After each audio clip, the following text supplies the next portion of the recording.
Guess how many U.S. water systems contain lead? Is it 100 or 200 or 300 or, you know what, I'd better stop because we've only got about 10 minutes left of show and I want to actually get to the story.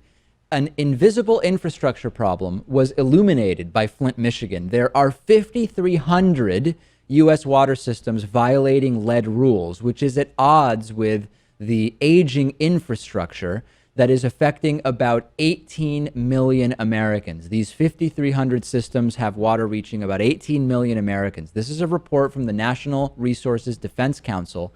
It shows that the federal agency presumably overseeing the safety of these systems, not only knew that this was happening in many systems, but did very little to stop it.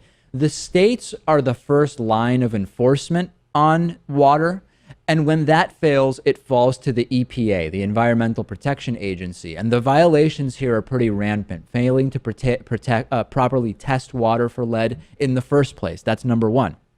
Number two, failing to report contamination once lead has been found to those who live there and are drinking that water.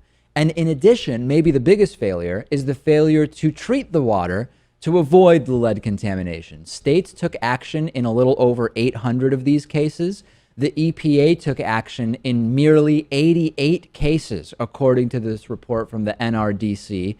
The report also shows that the EPA is aware that many utilities game the system by using wrongful testing methods to avoid detecting high levels of lead. Some of these practices include selectively testing homes that have been determined in advance to be unlikely to test positive to lead in the water, asking residents to pre-flush taps before tests, taking water samples slowly, which is known to reduce lead levels.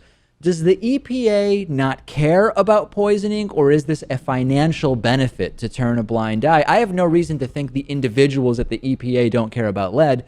We know about institutional dynamics and how these can make it so that without any individually negligent or bad people, very, very bad things happen at a mass scale. Yeah, hard to say. We don't really know. And if there was that sentiment among people at the EPA, they certainly wouldn't tell us about it. Right. But I can tell you with certitude, after learning about what happened in Flint, that there certainly are perhaps governors, other state officials, state agencies who clearly have people that don't really care and that would not prioritize something like this. And there is all sorts of speculation with sort of differing degrees of evidence for these claims that the EPA will sometimes just play the shifting blame game. Hey, this is a state's thing. You know, we get involved when certain characteristics have been met, but this is really a state issue. Others say, well, the problem is that the federal EPA and state and municipal water officials are often tight or in some kind of not collusion, but friendly with each other in a way that would make them not pursue formal violations.